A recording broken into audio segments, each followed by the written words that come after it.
오늘 다섯 번째 주제는 오만에 빠진 국가주의 교육이죠. 우리 지난주에 이제 교육의 황금 시대 이렇게 이름을 붙이고 특히 중세 서구 유럽에서 탄생하고 폭발적으로 발흥해서 오늘날 근대 산업혁명 혹은 근대 과학혁명을 그 원산이 됐다는 대학의 그 융성을 탄생과 융성을 교육 황금 시대라고 그랬고 그 끝에 말미에 이제 국가 교육 제도의 균열이라는 것을 잠깐 언급을 했죠. 이제 오늘은 그 황금 시대가 꽃을 피우고 그 안에 모순이 어떤 형태로 드러날 수 있는가, 그게 그리고 오늘날 우리가 안고 있는 교육에 어떤 문제를 어, 들이우게 되었는가를 생각하면서 주제를 오만에 빠진 국가주의 교육이라고 이렇게 이름을 붙였습니다. 어, 먼저 이제 국가주의 교육이라고 그랬으니까 먼저 이해해야 될 것은 이제 교육에 대해서는 충분한 논의를 했는데 새로운 개념이라고 할 수 있는 국가에 대해서 먼저 이해를 해야 돼요. 물론 역사에서 그 국가의 탄생과 관련해서는 뭐 가족 사회에서 시족 사회로 다시 부족 사회로 진전을 해서 어느 날 그 왕이 생기고 그 왕이 이 어떤 법률적 체제를 갖추면 국가가 탄생했다고 되게 우리가 역사에서 배웁니다만은 이 국가의 그 의미에 대해서는 굉장히 이제 여러 갈래로 논의가 돼요. 현재 우리가 살고 있는 국가 체제는 독특하게 우리가 살고 있는 국가 체제의 근원부터서 다시 생각해 볼 필요가 있습니다. 에, 그래서 우리가 현재 살고 있는 국가를 일러서 근대 국가다 이렇게 얘기를 하는데 이 근대 국가라고 하는 것이 어떻게 시작됐느냐, 그리고 그 특징은 무엇이고 그것이 교육과 어떤 관계를 가지고 있느냐 이런 생각을 해보자는 거예요. 근데 여기 이제 첫 번째 매우 그 상징적인 두 사람의 인물 아담 스미스하고 칼 마르크스를 우리가 먼저 생각을 해볼 필요가 있다. 이게 무슨 이야기인고 하니 애담 스미스는 18세기 한 그죠 1700년도 중간, 그리고 칼 마르크스는 19세기 그러니까 1800년대 중반 약 한 100년간의 차이를 두고 있었는데 애담 스미스는 영국의 그 스코틀랜드에서 태어나서 우리가 잘 아는 국부론이라는 책을 쓴 사람이고 칼 마르크스는 독일 사람으로서 프랑스를 거쳐서 19세기 영국의 1800년대 영국 맨체스터 지역의 런던 지역의 그 급속하게 발전된 공업화 시대를 비판적으로 서술한 자본론이라는 책을 써서 적어도 오늘날 현대 사회 그러니까 20세기 혹은 21세기의 그 인간들의 삶 혹은 국가의 현상을 가장 대비해서 보여주는 사람들이다 이렇게 볼 수 있어요. 그래서 보통 아담 스미스는 이제 그 근대 시민 경제 혹은 자유시장 경제에 있어서 국가라고 하는 것은 굉장히 역할을 아, 최소화해야 된다라고 하는 그런 뭐 어떤 자유방임주의라는 이런 말도 쓰기도 합니다만 그런 의미에서의 최소 국가의 어떤 그 이론적 그 기틀을 놨다고 하면 마르크스는 반대로 그런 그 국가를 자본주의 체제를 지탱하는 어, 뭐라 그럴까요? 좀 구조적인 그 지배기구로서의 국가. 그래서 그 자본주의 국가, 현대 국가를 자본주의 국가라고 그러고 그 자본주의 국가는 궁극에 가서는 소멸되고 공산당이 그 선한 목적으로 독재하는 그런 그 공산주의 사회를 예견했다. 이렇게 보여지죠. 그래서 우리 먼저 한번 그 상대적으로 후세기에 남에 태어났다고 하는 칼 마르크스가 이제 아담 스미스의 그런 현대 사회 체제를 비판적으로 계승했다. 본인 스스로 이제 그 자본론에서 그렇게 쓰고 있는데, 어, 우선 역으로 이때 마르크스가 비판하려고 했던 오늘날 국가는 어떤 국가인지를 먼저 살펴볼 필요가 있습니다. 보통 이제 마르크스 경제학에서 국가라고 하는 것은 자본가 지배 집단의 경영이 사회다. 그래서 이렇게 해서 이제 즉 자본의 총이익을 보장하기 위해 고안된 고도의 정치공학 체제다.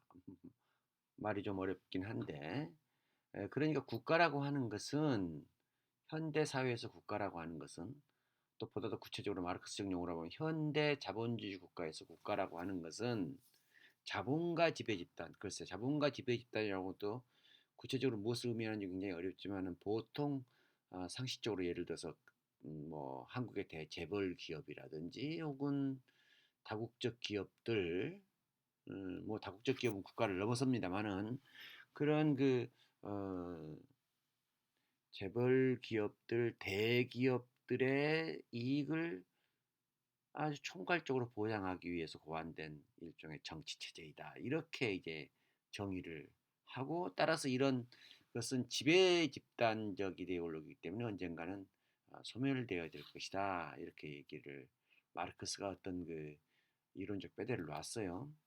어, 그 자본주의 국가 이론에 대해서는 많은 이제 학자들이 연구를 했고 특히 이제 교육과 관련돼서도 많은 얘기를 했는데 대표적인 학자 중에 한 사람이 알투세라고 하는 이제 프랑스 그 중에 마르크스 철학자죠. 이 사람이 국가기구를 그 경찰이나 군대와 같은 억압적 국가기구가 있다. 그러니까 자본의 총이익을 동원하기 위해서 군대와 어떤 그 경찰을 통해서 국가만이 가지고 있는 폭력을 이용해서 합법적 폭력을 이용해서 그 기업 활동을 사실은 이제 기업 활동이라는 이름으로 자본의 경영적 이익을 보장해주는 어, 제도로서 억압적 국가기구라는 게 있다면 반대로 폭력적으로 보이진 않지만은 굉장히 정신적으로 혹은 그래서 이걸 이데올로기적이라고 그러는데 이 이데올로기적으로 혹은 문화적으로 그 자본의 이익을 보호하기 위한 어떤 제도들을 가지고 있는데 예컨대 학교 혹은 뭐 교회 뭐 언론 뭐 이런 문화적 기구들도 다 국가기구다 이렇게 이제 총체적으로 얘기하고 특히 이런 관점에서 보면은 교육이라고 하는 것도 궁극적으로는 자본주의의 혹은 자본의 이익을 도모하기 위한 보통 이게 이제 훗날 이제 브루드웨라는 사람들은 이제 이거를 어, 재생산 기구다 이런 말로 쓰기도 합니다. 이런 성격으로 국가를 이해를 하고 있습니다. 그러나 사실은 이제 마르크스가 이제 1800년대니까 이 마르크스적 자본주의 국가, 마르크스적 용어로서 자본주의 국가 이전에 원래 근대 국가의 시작은 대체적으로 베스트팔렌 체제다 이렇게 얘기를 합니다. 이 베스트팔렌 체제라고 하는 것은 뭐냐면 어, 1618년서부터 1648년까지 유럽 전역에서 이루어진 이른바 30년 전쟁의 그 종전 협약으로 우리가 이제 베스트팔렌 협약이 이루어졌는데 이 베스트팔렌 협약을 의해서 만들어진 근대 정치 체제 혹은 근대 국가 체제를 통틀어 일러서 베스트팔렌 체제라고 볼 수 있다 이렇게 보는 거예요. 이 우리가 지난 주까지 교육이 이전에 교육이라고 하는 것이 대학 발흥의 과정에서도 봤겠지만 종교하고 굉장히 깊은 연관을 맺어 있었다는 것을 생각했는데 17세기 그러니까 1600년대 유럽에서 어떤 큰 일이 벌어지냐면 사실 그전에 1517년에 시작됐다고 하는 그 마르틴 루터의 종교 개혁이 시작되고 1600년에서 그것이 이제 결국은 이제 프랑스하고 스페인을 중심으로 한 구교 그러니까 캐토릭과 어 영국 혹은 네덜란드 혹은 당시는 독일이라는 나라는 없었지만은 구신성 로마 지역 그러니까 주로는 독일 지역인데요. 오늘날 이 독일 지역에서 이루어지는 신교 간의 그러니까 뭐 그게 캘비니즘일 수도 있고 뭐 주로 캘비니즘이 중심이 되는데 이 신교 개신교와 구교 간의 에, 종교적 전쟁이 이루어지는데 실제로 물론 전쟁은 국가 간 혹은 뭐 정치 권력 간 혹은 뭐 왕 간의 전쟁이었지만 겉의 모습은 어, 종교적 신념을 보호하거나 아니면 유지하기 위한 전쟁이었다고 보여집니다. 이 30년 전쟁이 결국은 이제 그 정말 어마어마한 참화만 남기고 끝이 나죠. 끝이 나고 1648년에 이 유럽인들이 어떤 생각을 갖게 되냐면 이제 더 이상 종교라는 이름으로 우리가 아, 불필요한 전쟁을 더 이상 할 필요가 없다. 그러니까 이데올로기적인 눈에 보이지 않는 그런 걸로 우리가 전쟁한다는 건 너무 우습다. 그래서 하지 말고 이제 앞으로는 국가 간의 어떤 이익이나 어떤 인간 간의 그 분쟁 같은 것들을 새로운 관점에서 보자. 이 새로운 관점을 베스트팔렌 체제라고 그러는데 이 새로운 관점이라고 하는 것이 일종의 국민국가주의를 말합니다. 그러니까 베스트팔렌 체제에서 이런 말이 있어요.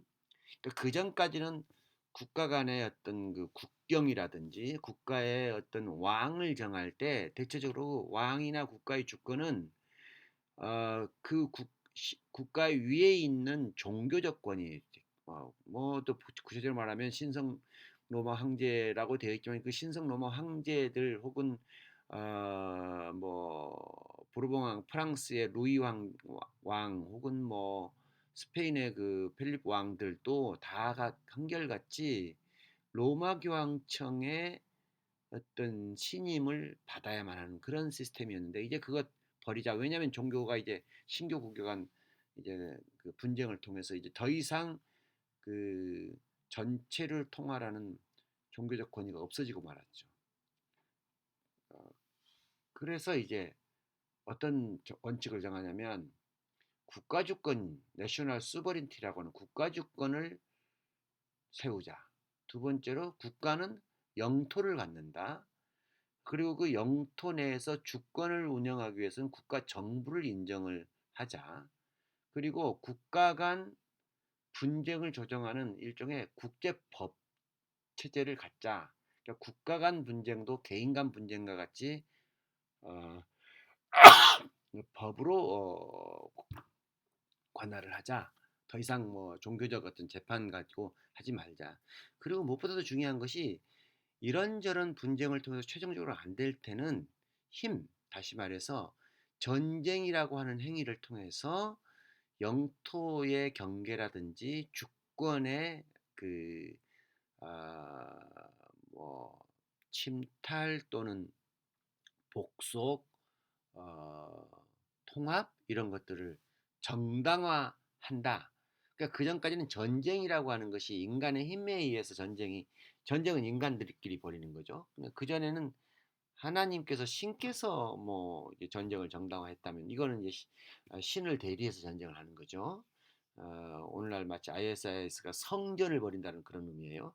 그런 성전은 더 이상 없다. 이제는 철저하게 국가와 국가 간의 힘과 힘 간의 인간과 인간 간의 전쟁이 이제 정당화되게 된 거예요. 그리고 그 전쟁을 통해서 확보된 국가의 영토 주권 정부가 모든 인간 집단 행위의 중심이 되게 됐다. 이게 이제 베스팔린 체제라고 그러고 이거를 근대 국민국가의 시작이다. 이렇게 됩니다.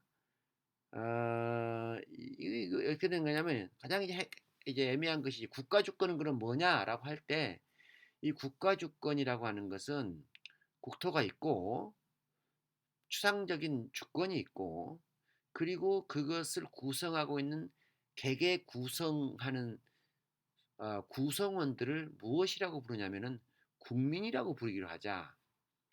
이 국민 이걸 영어로는 이제 외국어를 전체 말로 이제 네이션 이렇게 말을 해요. 네이션. 우리는 뭐 요즘 내셔널리티 이렇게 국적이라고 쓰죠. 내셔널리티 국적이라고 씁니다. 그 네이션의 어원은 원래 한 동네에서 태어난 사람들을 보통 네이션이라고 하는데 이 네이션이 또 번역이 민족이라는 말로도 번역도 되게 해요. 민족은 이제 국적 여부를 떠나서 예를 들어서 조선족은 우리랑 같은 민족이긴 하지만 그들은 중국 국민이고 우리는 같은 민족이지만 한국 국민인 것처럼 이런 그 정치적 주체로서의 국민, 그 국민이 세 가지로 구성되는 걸 국가주권이라고 그러고 이 셋이 만드는 하나의 추상적 정치 체제를 우리가 국가라고 부른다는 거죠. 그런데 이 국가는 그러면 국민은 누구인가? 국민을 누가 우리 국민인가를 가장 드러내주는 구분하는 요소가 무엇일까를 생각하다가 아니 생각하다기보다는 그게 이제 자연스럽게 문제가 됐는데 프랑스는 자연스럽게 프랑스어를 쓰는 사람도 있었고 영국은 영국대로 스페인은 스페인대로 굉장히 자연스럽게 구분됐었어요. 그런데 당시까지도 절대 큰 왕정 체제를 갖추지 못했던 독일 지역 그러니까 뭐 프러시아라든지 뭐 심지어 체코 또는 뭐 폴란드 이 지역은 이제 그런 거대 국가가 없었는데 이 피테라는 아주 위대한 그 이제 독일 영웅 한 분이 독일 국민에게 고함이라는 18번 정도의 이제 그 강연을 하러 이제 전 독일 지역을 이제 다닙니다. 그리고 그 책이 이제 이렇게 작은 독일 국민의 고함이라는 책이 나오는데 여기서 말하는 건 아주 단순해요. 독일어를 쓰자.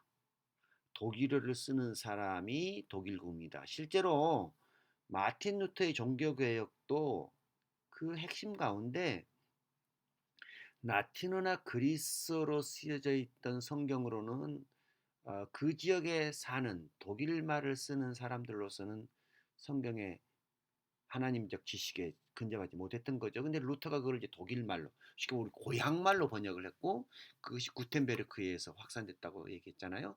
그러니까 그 독일 국민들이여 독일어를 배우라. 그러면 그것이 우리의 국민성을 형성시키고 그 국민을 통해서 우리나라를 만들자라고 하는 우리 현재로서는 굉장히 자연스러운 얘기지만 당시 19세기 초엽으로서는 굉장히 이게 아주 그 혁신적 개혁적 사고였었습니다. 우리가 알퐁스 도테의 마지막 수업이라는 동화를 기억을 합니다. 그 알사스 로렌 지방이 이제 독일과 프랑스 사이에 이제 서너 번의 이제 영토가 어느 전쟁 한 번 하고 나면 독일 영토가 됐다가 전쟁 한 번 하면 다시 프랑스 영토가 됐다 왔다 갔다 하는데 이제 알퐁스 도테가 이 글을 쓸 때 이 이제 동화를 쓸 때는 그 로렌 지방 알사스 로렌 지방이 이제 에, 프랑스 지역이었는데 이게 이제 프러시아 전쟁을 통해서 이제 독일로 바꾸면서 마지막으로 이제 내일이면 우리 모든 학교에서 이제 더 이상 우리 프랑스 말을 쓰지 못하고 독일어를 써야 된다라고 하는 그런 이제 이야기가 아주 상징적으로 그러니까 교육에서 언어라고 하는 것이 언어 교육이라고 하는 것이 국가 간 분쟁을 만들어내는 혹은 국가 간 경계를 만들어내는 중요한 그 어, 뭐라 그럴까요? 리트머스 시험지라고 그럴까요? 뭐 그런 것이 되게 된 계기가 됐다. 이걸 이제 우리에게 보여주는 아주 그 상징적인 어, 이야기입니다. 또 이런 이야기도 있어요. 이제 학교는 이제 그러니까 이제 어느 순간 국민 교육을 굉장히 잘해야 되는 국가 언어를 가르치는 교육이 됐는데 내 어린 시절에 이제 초등학교 6학년 시절에 국어 교과서에서 읽었던 글이 아직도 내 머릿속에 떠나질 않는데요. 그 폴란드가 이제 한때 러시아의 그 식민 지배 하에 있었어요. 이건 마치 지금 우리나라가 일제에 있었던 것 같다고 거의 똑같은 상황입니다. 그때 이제 그 마리 큐리는 여전히 이제 장학사가 오면 우리가 옛날 기억처럼 장학사가 오면 선생님은 이제 연구 모범 수업을 보이게 됐고 그 장학사가 왔을 때 아이들이 공부를 잘한다는 걸 보여주잖아요. 근데 그때 공부의 모습이라는 게 뭐냐면은 폴란드는 더 이상 폴란드 말 쓰지 말라는 거예요. 아니거나 아니면 폴란드의 새로운 지배권자인 러시아의 역사에 대해서 얼마나 잘 배우고 있는지를 말하자면 감독하러 오는 것이 장학사였던 거예요. 그래서 퀴리에게 이제 묻습니다. 아, 퀴리가 이제 마리아라고 했죠. 마리아에 일어나서 짜르 그러니까 러시아 황제들의 가계도를 한번 외워봐라. 그러면 이제 마리 큐리가 우리 조선시대의 왕 이름을 외듯이 태정태세 문단세 이렇게 외우면 참 잘했어요. 이렇게 되는 거죠. 우리가 일제치하에 있을 때 그 조선어 교육을 이제 일본 식민 권력이 압제를 하고 그것을 감독하기 위해서 시학관이라고 하는 장학사를 파견했던 것과 거의 유사한 거죠. 이게 무슨 말이냐면 그러니까 교육이 어느 순간 국민을 만들어내는 어떤 정치적 통로 혹은 도구 이런 게 예, 되기 시작했다라고 하는 거죠. 요 시기 언저리에서 음, 매우 중요한 얘기예요. 그러니까 그 전까지는 교육이라고 하는 것이 뭐 소크라테스, 플라톤, 학문, 뭐 인간성 그러다가 다시 또 중간에 살짝 이제 아, 그 신학으로 넘어왔다가 르네상스 시대 때 활발하게 진리의 탐구라고 하는 과학의 탐구라고 하는 그런 학문적 의미로 있다가 물론 그건 우리 공자맹자의 그 사서삼경을 공부하는 것도 마찬가지였죠. 그게 무슨 뭐 중국에서 배우는 교육이나 예컨대 우리 조선에서 배우는 교육이 서로 다른 게 아니었던 거죠. 교육은 똑같은 거예요. 국가의 경계를 그러니까 갖고 있지 않았었어요. 그러다가 이제 점점 교육이 이제 국가 경계 안으로 이렇게 들어오는 겁니다.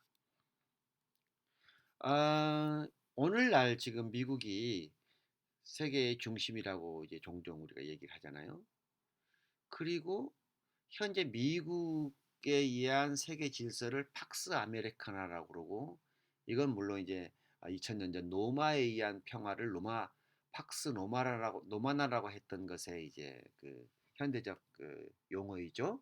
이 팍스 아메리카나를 실제로 이루는 가장 중요한 그 병기 그 비밀이 뭘까 생각해보면 사실상 교육입니다. 교육인데 어떤 식으로 국민을 만드냐. 미국에서는 이제 재밌게 이제 더 이상 미국은 국민이라는 말을 쓰질 않아요. 미국은 시민이라고 합니다.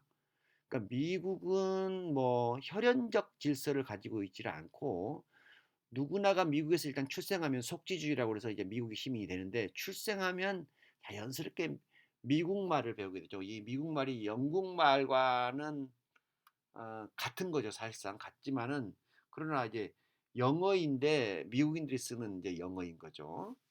어, 팍스 아메리카나는 미국은 이 용광로 멜팅팟이라고 그래요. 이 용광로에 어떤 사람이 오거나 들어와서 미국적 문화를 배워서 미국인이 될 수 있다. 미국이 시민이 될 수 있다. 그러니까 우리는 더 이상 어떤 국가 베스트 팔렌티드 개념의 국민 국가 개념보다는 미국적 질서, 미국적 질서, 미국 언어, 법 이걸 잘 지키면 누구나 여기서 자유롭게 살 수 있다라고 하는 체제를 만들어요. 그러니까 약간 국민국가는 다르지만은 국민국가적 이데올로기는 다르지만 여전히 그러나 이 역시도 국 교육을 통해서 미국인을 만든다는 점에서는 교육이 굉장히 중요한 이제 국가적 그 도구가 되는 거죠. 그래서 이게 이제 아주 지나쳐서 1900 한 이제 20세기 후반 들어오면 교육을 통해서 모든 걸 다 해 보려고 하는 걸 이제 로스바드라는 사람이 이제 교육주의다라고 이렇게 비판을 좀 합니다. 오늘날도 우리 사회가 무슨 문제가 있으면 모든 게 다 교육으로 교육이 다 책임을 져야 되고 교육도 교육을 잘하면 모든 걸 다 고칠 수 있다라고 하는 이런 좀 순진한 생각을 하는 경우가 있는데 이거를 교육주의다. 그러니까 교육의 황금 시대가 아주 꽃을 발해서 만악의 해결사가 됐는데 이건 오만인 거죠. 거의 신이 돼 버렸어요 교육이 이제. 어, 우리도 지금 한국의 교육이 뭐 국가 획일성이 너무 강하다 하는 그런 비판들도 이런 것과 해당되는 거죠. 그래서 이거를 국가 교육이 한계에 이르렀다. 아, 그러니까 뭐 우리가 매일 논의하는 공교육의 국가성에 대한 비판 또한 그런 것들인 겁니다. 예, 교육의 목표적 측면에 있어서 과연 그 공동선이 무엇이에 대한 우리가 그 합의가 있느냐? 근데 마치 합의가 있는 것처럼 더 큰 합의가 더 작은 의견을 이렇게 강압하는 상황도 생기거나 또는 이제 아예 그냥 학교 자체를 이제 더 이상 소크라테스나 뭐 아니면 수도원이나 아니면 어떤 볼로냐의 어떤 그런 개인적인 그 학생들의 모임이나 아니면 파리의 그 신학자들이 사람을 모아서 어 민간들이 혹은 개인들이 자유롭게 하는 그 학문의 자유, 교육의 자유 그런 것이 아닌 국가적 제도적 틀 내에서 굉장히 억압적으로 이루어지는 그러다 보니까 심지어는 비효율적인 것까지 낳게 되는 이런 그 실패로 이어질 가능성도 있다는 비판을 하게 됐습니다. 우리나라는 관점에서는 어떤 게 대한민국 얘기를 살짝 이제 다음 주를 위해서 한번 생각해 보면 뭐 아주 가난했던 나라가 아주 처절한 비참한 역사를 겪었던 나라가 이만큼 성공한 것이 교육을 통해서 이루어졌다고 하지만 또 한편으로는 뭐 사교육에 대한 논쟁 또 그 학교의 자율권 부재 매일매일 이루어지는 의미 없는 수업 이런 것들이 뭔가 문제가 있지 않느냐. 그럼에도 불구하고 과연 지난 몇십 년 동안 한국은 어떤 과정을 통해서 지난 서구 역사가 한 뭐 500, 1000년 혹은 길게 잡으면 2000년 넘게 이루어왔던 교육의 어떤 그 스토리를 짧은 시간에 만들어서 눈부신 경제 발전을 이루게 했고 그 경제 발전의 근거에 온 국민의 보편적 교육이라고 하는 문맹 극복이라고 하는 그런 것들이 있었었다. 그래서 이런 국가 교육이라고 하는 것이 한편으로는 어, 장점도 있고 한편으로는 단점도 있지만은 어쨌든 이 대한민국 얘기까지 다 포함을 해서 국가주의 교육이라고 하는 것이 탄생을 해서 어, 진행이 되고 발전을 해서 그러나 궁극적으로 어쩔 수 없는 한계에 이르를 수밖에 없다는 점을 이해하는 것이 어, 이번 챕터의 그 주제입니다. 자, 그러면 다음 주에 다음 얘기로 돌아가도록 합시다.